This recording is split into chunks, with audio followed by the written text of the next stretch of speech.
Of 6 foot brands. G.K. Pramod is also an author, a mentor, and serial entrepreneur. Pramod.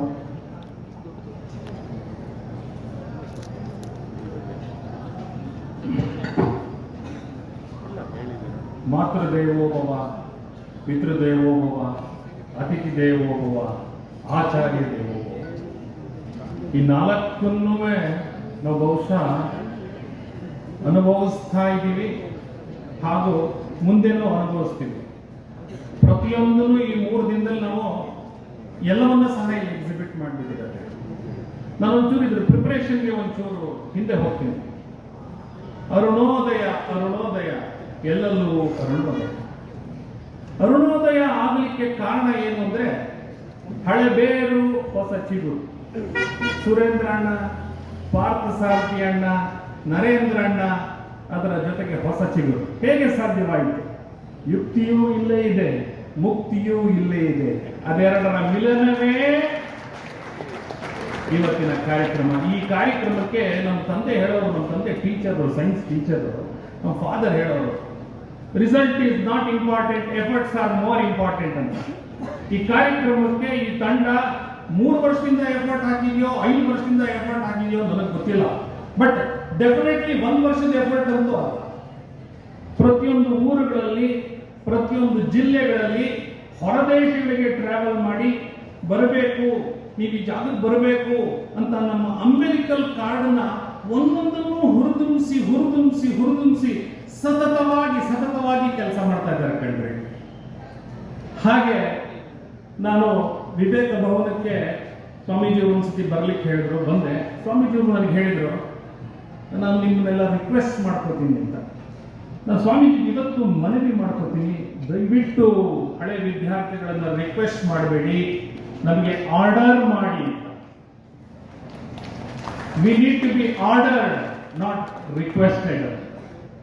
ಹಾಗೆ ಈ ತಂಡ ತಯಾರಿ ಮಾಡಿ ಸೈಕಲ್ ರ್ಯಾಲಿಗಳು, ಮೋಟಾರ್ ರ್ಯಾಲಿಗಳು, ಕಾರ್ ರ್ಯಾಲಿಗಳು, ಕ್ಲಬ್ಗಳಲ್ಲಿ ಮೀಟಿಂಗ್ಗಳು, ಹೊಸ ಟ್ರೆಂಡಿಂಗ್ ಏನು ಈಗಿನ ಕನೆಕ್ಟಿಂಗ್, ನಮ್ಮ ಹೊಸ ಜನರೇಷನ್ಗೆ ಕನೆಕ್ಟ್ ಆಗೋ ರೀತಿ ಕಾರ್ಯಕ್ರಮಗಳನ್ನ ಮಾಡ್ತಾ ಅರುಣೋದಯ ಹಾಗೆ ಮುಂದುವರೆದು ಈ 3 ದಿನದ ಕಾರ್ಯಕ್ರಮ ಶುರು ಆಯಿತು. ನಾನು ಈ ಸತಿ ನನ್ನ ಮನೆಯೊಳಗೆ ಹೇಳಿದ್ದೆ, ಖಂಡಿತ ಈ ಸತಿ ಫ್ಯಾಮಿಲಿ ಎಲ್ಲಾರನ್ನೂ ಕರೆದಿದ್ದಾರೆ, ಏನೂ ಕನ್ಫ್ಯೂಷನ್ ಇಲ್ಲ, ನೀನು ಬರಬೇಕು ಅಂತ.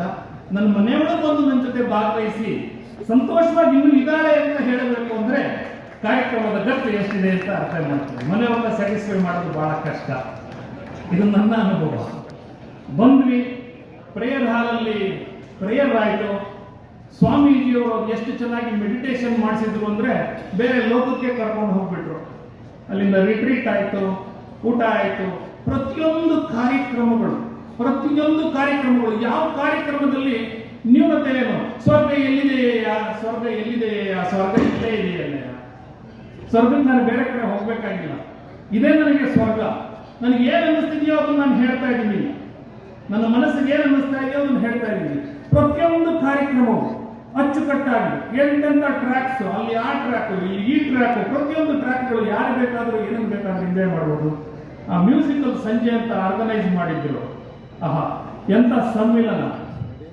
ನಮ್ಮ ಟ್ರೆಡಿಷನಲ್ ಹಾಡುಗಳು, ಟ್ರೆಂಡಿಂಗ್ ಹಾಡುಗಳು, ಆ ಊಟ ಅಂತೂ ಏನ್ರಿ ಅದು. ನಾನು ಫುಡ್ ಇಂಡಸ್ಟ್ರಿನಲ್ಲಿ ಇದ್ದೀನಿ, ಅದ್ಭುತವಾದ ಊಟ, ಅದ್ಭುತವಾದ ಅರೇಂಜ್ಮೆಂಟ್ಸು. ಇನ್ನೊಂದು ಖುಷಿ ಕೊಡೋ ಸಂಗತಿ ಅಂದ್ರೆ ಸ್ವಾಮೀಜಿ, ನಾನು ಹುಡುಗರನ್ನ ಅಲ್ಲಲ್ಲಿ ಬ್ಯಾಚ್ಗಳ ಜೊತೆ ಮಾತಾಡ್ಸಿದ್ದೀನಿ. ಅವ್ರ ಜೊತೆ ಎಲ್ಲ ಹುಡುಗರೆಲ್ಲ ಬಹಳ ಹಂಬಲ್ಡ್, ಬಹಳ ಹ್ಯುಮಿಲಿಟಿ ಇದೆ. ನಾನು ಕೆಲವರು ಹೇಳ್ತಾ ಇದ್ದೆ, ಸ್ಪೂನ್ ಯಾಕಪ್ಪ ಯೂಸ್ ಮಾಡ್ತೀರಾ, ಮಾಡಬೇಡಿ ಅಂದ್ರೆ ಅವ್ರು ಸ್ಪೂನ್ ಯೂಸ್ ಮಾಡೋದನ್ನ ನಿಲ್ಸಿದ್ರು ಅಂದ್ರೆ ಹುಡುಗರು ಸಹ ಕೇಳ್ತಾ ಇದ್ದಾರೆ. ಅದರ ಅರ್ಥ ಇಲ್ಲಿನ ಗುರುಗಳು ಮತ್ತು ಶಿಷ್ಯರ ಜೊತೆ ಬಾಂಧವ್ಯ ಎಷ್ಟು ಚೆನ್ನಾಗಿದೆ. ಗುರುವಂದನೆ ಮಾಡ್ಬೇಕಾದ್ರೆ ನೋಡ್ತಾ ಇದ್ದೆ, ಗುರುಗಳು ಸ್ಟೇಜ್ ಬಂದ್ರೆ ಹುಡುಗರು ಸಿಳ್ಳೆ ಹೊಡೆಯೋರು, ಕೂಗೋರು, ಕನೆಕ್ಟ್ ಆಗೋರು. ಸೊ ವಿದ್ಯಾಶಾಲೆನೂ ಸಹ ಹೊಸ ಟ್ರೆಂಡಿಂಗ್ಗೆ ಕನೆಕ್ಟ್ ಆಗ್ತಾ ಇದೆ. ಹೊಸ ಟ್ರೆಂಡಿಂಗ್ ಅಲ್ಲಿ ಕಾರ್ಯಕ್ರಮಗಳು ನಡೆದು ಬರ್ತಾ ಇದೆ. ಬಹಳ ಖುಷಿ ಆಗ್ತಾ ಇದೆ. ಅದಾದ ಮೇಲೆ ನಾವು ನಮ್ಮ ಮ್ಯೂಸಿಕಲ್ ಸಂಜೆ ಕಾರ್ಯಕ್ರಮ ಆದಮೇಲೆ ಇವತ್ತಿನ ಬೆಳಗಿನ ಕಾರ್ಯಕ್ರಮಗಳು ಬಹಳ ಅದ್ಭುತವಾಗಿ ಮೂಡಿಬಂತು. ಇದರಲ್ಲಿ ಏನಂದ್ರೆ ಕೃತಜ್ಞತೆ, ಗ್ರಾಟಿಟ್ಯೂಡ್. ಮಾತೃದೇವೋಭವ, ಪಿತೃದೇವೋಭವ, ಗುರುದೇವೋಭವ, ಅತಿಥಿ ದೇವೋಭವ, ಗುರುಗಳಿಗೆ ವಂದನೆಯನ್ನು ಮಾಡುವಂತಹ ಕಲ್ಚರ್, ಹ್ಯುಮಿಲಿಟಿ, ಬಹುಶಃ ನನ್ನ ಜೀವನದಲ್ಲಿ ನಾನು ತುಂಬಾ ಎತ್ತರಕ್ಕೆ ಏರಿದ್ದೀನಿ ಅಂತ ಹೇಳ್ಕೊಳ್ಳಲ್ಲ. ಬಿದ್ದಾಗಲೆಲ್ಲ ನನಗೆ ರಾಮಕೃಷ್ಣ ಪರಮಹಂಸರು, ಬಿದ್ದಾಗಲೆಲ್ಲ ರಾಮಕೃಷ್ಣಾಶ್ರಮ, ಬಿದ್ದಾಗಲೆಲ್ಲ ವಿದ್ಯಾಶಾಲಾ, ಅದ್ರ ಜೊತೆ ಒಂದು ಬಾಂಧವ್ಯದಿಂದ ಬಿದ್ದಾಗಲೆಲ್ಲ ಎದ್ದಿದ್ದೀನಿ. ಇಲ್ಲಿ ಅನೇಕ ಹುಡುಗರು, ಯುವಕರು, ಯುವತಿಯರು ಬಿದ್ದಿದ್ದೀರಾ. ನಾನೇನು ರಿಕ್ವೆಸ್ಟ್ ಮಾಡೋದಂದ್ರೆ ಬಿಡಿ, ಬೆಳೆದೇನು ತಪ್ಪಲ್ಲ. ಬಿದ್ದ ಮೇಲೆ ಎದ್ದು ಓಡಬೇಕು. ಬಿದ್ದು ಏಳುವುದೇ ಜೀವನ, ಬಿದ್ದು ಏಳುವುದೇ ಜೀವನ. ಸೊ ಹಾಗಾಗಿ ಇವತ್ತಿನ ಪ್ರತಿಯೊಂದು ಕಾರ್ಯಕ್ರಮಗಳು ಅಚ್ಚುಕಟ್ಟಾಗಿ ನೆರವೇರಿಸಿ ಬೆಳಿಗ್ಗೆ ಗುರುವಂದನೆ ಕಾರ್ಯಕ್ರಮ ನಡೀತು. ಅದಾದ್ಮೇಲೆ ನನಗೆ ನಮ್ಮ ಓಲ್ಡ್ ಬಾಯ್ಸ್ಗೆ ಇಷ್ಟು ಹಾಡು ಹೇಳೋ ಕೆಪಾಸಿಟಿ ಇದೆ ಅಂತ ಗೊತ್ತಿರಲಿಲ್ಲ, ನಿಜವಾಗ್ಲೂ ಗೊತ್ತಿರಲಿಲ್ಲ. ಅವರು ನಮ್ಮ ಜಡ್ಜು ಬರೀ ಕೋರ್ಟಲ್ಲಿ ತೀರ್ಮಾನವನ್ನು ಕೊಡ್ತಾರೆ, ನಮ್ಮ ಬ್ಯಾಚ್ಮೇಟ್ ದೇವದಾಸ್ ಅವರು ಅನ್ಕೊಂಡಿದ್ದೆ. ಬಹಳ ಚೆನ್ನಾಗಿ ಪ್ರಾಕ್ಟೀಸ್ ಮಾಡಿದ್ದೀರಾ, ಬಹಳ ಚೆನ್ನಾಗಿ ಪ್ರಾಕ್ಟೀಸ್ ಮಾಡಿದ್ದೀರಾ. ಸೊ ನಾನು ಹೇಳೋದಿಷ್ಟೇ, ವಿದ್ಯಾಶಾಲಾ ಇದು ಶಾಲೆ ಅಲ್ಲ ನನಗೆ. ವಿದ್ಯಾಶಾಲಾ ಇದು ಇನ್ನೊಂದು ಮನೆ. ವಿದ್ಯಾಶಾಲಾ ನಮಗೆ ಎಲ್ಲವನ್ನ ಮಾಡಿದೆ, ಏನು ಕಂಪ್ಲೇಂಟ್ಸ್ ಇಲ್ಲ, ಎಲ್ಲವನ್ನ ಮಾಡಿದೆ. ನಾನು ವಿದ್ಯಾಶಾಲೆಗೆ ಏನು ಮಾಡಬೇಕು, ನಾನು ವಿದ್ಯಾಶಾಲೆಗೆ ಏನು ಮಾಡಬೇಕು ಅನ್ನೋ ತವಕದಲ್ಲೇ ನಾನು ವಾಪಸ್ಸು ಹೋಗಬೇಕು.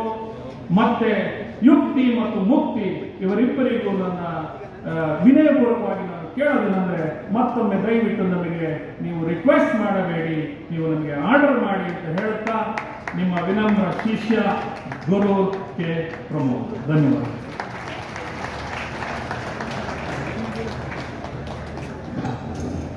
ಮ್ಯೂಸಿಕ್ ಟೀಮ್ನವರು 3 ತಿಂಗಳಿಗಿಂತಲೂ ಹೆಚ್ಚೆ